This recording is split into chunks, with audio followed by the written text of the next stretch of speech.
శ్రీ సప్తపతి శిష్యులకి స్వాగతం. ఇక్కడ జరుగుతున్న విషయం చాలా పెద్దది, జాగ్రత్తగా గమనించాలి.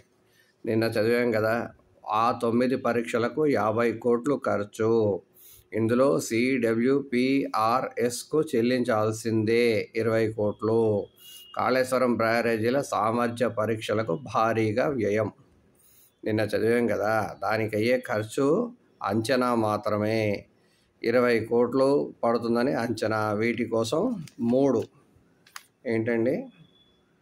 3 బ్యారేజీల వద్ద డ్రిల్లింగ్.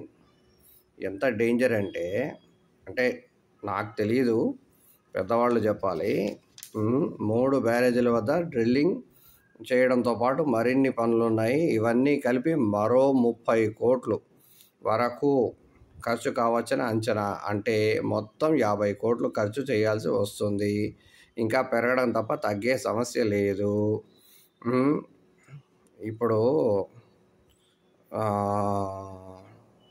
దీనికి ఎంత అవుతుంది, అది కూడా ఒక అంచనా మాత్రమే.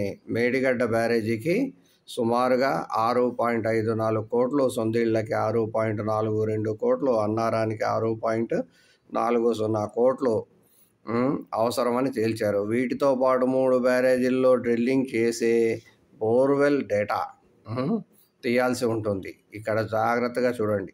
సీకెంట్ ఫైల్ లోతు 13.5 మీటర్లు కాగా, రాఫ్ట్ 3 మీటర్లు, ఎండ్ సీల్ 1 మీటర్తో పాటు డ్రిల్లింగ్ను 2 మీటర్ల లోతు వరకు చేయాలని NDA సూచించింది. అయితే ఇది ఇంపార్టెంట్.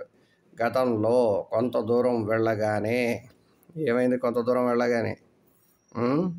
ఇసుక నీళ్లు కలిసి రావడంతో బ్యారేజీకి ఏమవుతుందోనని నిలిపివేశారు. నాటి పరీక్షలో 5 మీటర్ల వరకు మాత్రమే రిపోర్టు వచ్చినట్లు తెలిసింది. ప్రస్తుతం ఎంత కావాలి? CWPRS 35 మీటర్లు చేయాలని సూచించింది. ఎంత? 35. 5 మీటర్లకే గతంలో కొన్ని చోట్ల మాత్రమే చేశారు. ప్రస్తుతం ఎన్ని గేట్లు ఉంటే అన్ని చోట్ల చేయాల్సి ఉంటుంది. మరి 50 కోట్లు ఏం సరిపోతాయి?